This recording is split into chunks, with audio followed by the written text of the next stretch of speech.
अस्सलाम वालेकुम दोस्तों, मैं हुज़ैफ एचएमआडी और आज फिर मैं आपके सामने आया हूँ कुछ ऐसी बातें लेकर जो हमारी ज़िंदगी से, आपकी मेरी ज़िंदगी से जुड़ी हुई है। लेकिन ये बात आपकी ज़िंदगी से जुड़ी हुई नहीं है। आज जो मैं आपको सुनाने वाला हूँ ये मेरी ज़िंदगी से जुड़ी हुई है, लेकिन इसके अंदर कुछ ऐसी बातें हैं जो शायद आपके काम आएंगी, जो शायद आपके साथ हुआ होगा या जो शायद आपके साथ होने वाला होगा। तो कहना यह है कि ख्वाब देखना आसान है, बहुत आसान है। खुली आंखों से ख्वाब देखना भी आसान है, लेकिन जब बारी आती है उनको पूरा करने की तो ये उतने ही ज्यादा कठिन और मुश्किल होते हैं। क्योंकि ना तो वक्त हमारे मिजाज का होता है, ना वक्त हमारे साथ होता है, ना लोग हमारे मिजाज के होते हैं, ना माहौल हमारी पसंद का होता है। लेकिन जब आपने ठाना है कि आपको कुछ करना है, आपको कहीं जाना है, तो फिर आपको हर एक रास्ते से होकर गुजरना पड़ता है। कहने वालों के लिए तो बस इतना ही काफी है कि ये यहाँ से निकले हैं और वहां पहुंच गए हैं, लेकिन उनको ये नहीं पता कि यहाँ से निकलने के बाद में रास्ते कैसे होते हैं और इंसान कहीं पर कहीं कैसे पहुंचता है।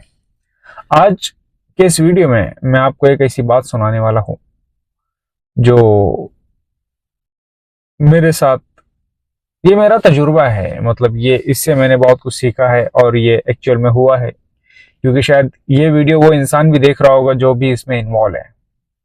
बात है सितंबर 2021 की,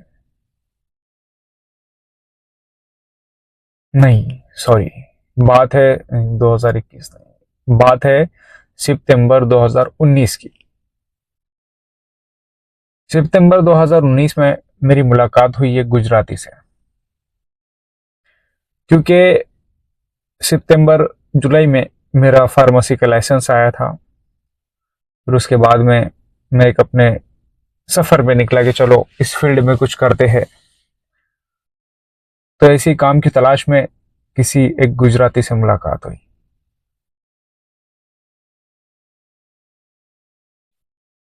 उनसे मुलाकात होने के बाद उन्होंने मुझे कहा कि चलो आप कल इंटरव्यू के लिए आ जाओ। मैं इंटरव्यू के लिए गया। उन्होंने कुछ ऐसे क्वेश्चंस पूछे मुझसे जो, क्योंकि मैं एकदम फ्रेश था, लेकिन फिर भी मैंने उसको फेस किया और हो गया। उन्होंने कहा कि चलो, क्योंकि उनका नया स्टार्टअप था, उनका नया स्टार्टअप था, मेरे पास में दो ऑप्शन थे। उससे पहले भी मेरी एक जगह पर मुलाकात हुई थी, लेकिन वो जो है तो बहुत पुराना मेडिकल था। और एक दूसरी जगह जहां पर मैंने गुजराती से मुलाकात किया, ये नया सेटअप था, मतलब ये मेरे लाइसेंस से स्टार्ट होने वाला था। तो दो ऑप्शन थे, सैलरी का डिफरेंस था। जहां पर जो पुराना स्टोर है वहां पे ज्यादा सैलरी थी, और जो नया ओपन होने वाला था वहां पे उससे थोड़ी सी कम थी। तो मैंने ज्यादा वाली को प्रेफर नहीं किया। मैंने कहा कि चलो थोड़ा कम मिलेगा, लेकिन मुझे स्टार्टिंग से सीखना है कि ये प्रोसेस होता कैसे है। जब हम कोई चीज़ शुरुआत करेंगे, जब हम कोई चीज़ शुरू करेंगे, तो हमें किन किन चीज़ों को फेस करना पड़ेगा, ये हमको पुराने वाले मेडिकल में सीखने को नहीं मिलेगा, वो हमें नए मेडिकल में सीखने को मिलेगा। तो फिर मैंने थोड़ी कम सैलरी पर नए वाले को बोला कि हाँ चलो मैं आपके साथ में ज्वाइन करता हूँ। मैंने ज्वाइन किया सितंबर में ही, 2019 में सितंबर में मैंने ज्वाइन किया। ज्वाइन करने के बाद में कुछ दिन के बाद में एक मेरी आंख का हादसा हुआ अक्टूबर में। फिर वो पीरियड से मैं जैसे बाहर निकला तो मेडिकल चल रहा है, मेडिकल शुरू हो गया तकरीबन। अब क्या होता है ना कि आप जहां पर काम करते हो वो लोग आपको बहुत टेस्ट करते हैं, वो लोग आपको बहुत आजमाते हैं, वो लोग आपको देखना चाहते हैं कि आप उनके लिए परफेक्ट बंदे हो या नहीं हो। तो देखो, मैं आपको कुछ वीडियो, ये सॉरी, कुछ फोटोज शेयर करूंगा उस रात के 3:30 बजे। मुंबई एक ऐसा शहर है जहां पर लोग सोते नहीं है। मतलब लोग सो जाते होंगे, मुंबई शहर नहीं सोता है, क्योंकि वहां पे 2 शिफ्टें 3 शिफ्टें चलती है। दिन रात आवाजें शुरू रहती है, दिन रात सिटी शुरू रहती है। तो मुझसे एक दिन वो कहने लगे कि हुजैफ, हमें बिजनेस बढ़ाना है और बिजनेस बढ़ाने में आपको कुछ काम करना होगा। मैंने कहा क्या करना है मुझे? बोले यहाँ पर एक स्कूल है, स्कूल के सामने जाकर आपको हमारे मेडिकल स्टोर के पॉम्पलेट एक एक आदमी को पकड़कर उसके हाथ में देने होंगे। एक एक बंदे को पकड़कर उसके हाथ में आपको मेडिकल के, हमारे प्रमोशन के, हमारे मेडिकल के, एडवर्टाइजमेंट के जो पॉम्पलेट्स है वो आपको बांटने होंगे। मैंने कहा अब कैसे के? देखो, मैं एज अ प्रोफेशन वहां पे प्रोफेशनल ज्वाइन हुआ। अब मेरा काम क्या है? मेडिसिन निकालना है, दे देना है। लेकिन जब मेरे सामने टास्क आ गया कि आपको जो है तो पॉम्पलेट एक एक इंसान के हाथ में पकड़ कर देने हैं, तो फिर मैंने क्या करना चाहिए था? मैंने कहा ठीक है, दे दो। अभी मैं आपके सामने जो तस्वीर शेयर कर रहा हूं ना, ये वो पॉम्पलेट्स की है जो मैं, एक स्कूल है उसका नाम मुझे याद नहीं है, उस स्कूल के सामने खड़े होकर मैंने 2-2.5 हजार पॉम्पलेट ऐसे बांट दिए थे। तो वो जो गुजराती ऑनर थे वो बहुत खुश हुए थे कि यार ये बंदा, मतलब हमारे काम के साथ साथ में जब हमने इसको ये काम कहा कि आपको पॉम्पलेट बांटना है तो उसने ये भी बांट दिया। बट मेरी सोच ये थी कि कभी जिंदगी में अगर मैंने अपना खुद का स्टार्टअप किया तो तब मुझे ये आइडिया काम में आएगा। ये नो सी सोच से मैंने वो पॉम्पलेट्स बांटे। फिर वो जब खत्म हुआ तो दूसरे दिन वो मुझसे फिर कहने लगे कि हुजैफ, अब हमें पॉम्पलेट्स जो है तो पेपर में डालना है, जो न्यूज़पेपर होते हैं हमें उसमें डालना है। अब उसमें कैसे डालोगे? मुंबई में एक इलाका है बोरीवली में, मीरा रोड स्टेशन पर, स्टेशन के आसपास में सुबह 3:30 3:30 बजे जो न्यूज़पेपर आते हैं, तो वो कुछ एरिया है वहां पे न्यूज़पेपर सुबह सुबह आ जाते हैं। और वो न्यूज़पेपर वाले पॉम्पलेट्स जो है तो न्यूज़पेपर में एक एक पॉम्पलेट्स डालते हैं, पॉम्पलेट, और घर घर जाकर बांटते हैं। अब उन्होंने कहा कि रात के 3 बजे हमें जाना है, 3 साढ़े 3 बजे तकरीबन, और पॉम्पलेट कहाँ डालना है? न्यूज़पेपर में। और मौसम था, अभी आपको पता है सितंबर होगा तो सर्दियों का मौसम होगा, बरसात और सर्दी मिक्स थी। वो मुझे कहने लगे कि आपको आज रात में 3 बजे आना है स्टेशन पर, और ये पॉम्पलेट्स अपने पास रखो, तकरीबन 5-6 हजार पॉम्पलेट थे। ये पॉम्पलेट आपको न्यूज़पेपर में डालना है। अभी ये मेरे लिए तो उससे बड़ा टास्क है।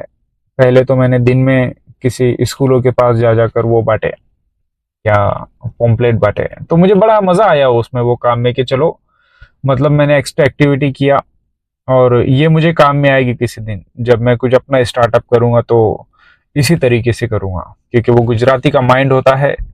अगर आपके जहन में गुजराती वाला माइंड है तो आप बड़े बिजनेसमैन बनोगे। तो फिर रात के 3 बजे, इतनी सर्दी में, बरसात सर्दी मिक्स थी, मैं बता रहा हूँ ना, सर्दी भी थी बरसात भी थी, मिक्स थी। जहां मैं था वहां पर मैंने सच नहीं बताया था कि मैं कहाँ जा रहा हूँ, लेकिन मैं उस रात 3 बजे निकलकर मीरा रोड स्टेशन पर गया। 3 साढ़े 3 बज रहे थे तकरीबन जब मैं निकला। तो फिर वहां पर जाकर न्यूज़पेपर वालों को तलाश किए, न्यूज़पेपर वाले मिले। उसके बाद में एक एक पॉम्पलेट, एक एक न्यूज़पेपर में, एक पॉम्पलेट एक न्यूज़पेपर में, एक पॉम्पलेट एक न्यूज़पेपर में, ऐसे तकरीबन 6-6.5 हजार के आसपास में वो पॉम्पलेट्स थे। ज्यादा होंगे, कम नहीं थे उससे। उसमें डाल दिया हमने। फिर जब दिन निकला तो फिर दिन में फिर वापस उसी मेडिकल स्टोर पर काम के लिए गया,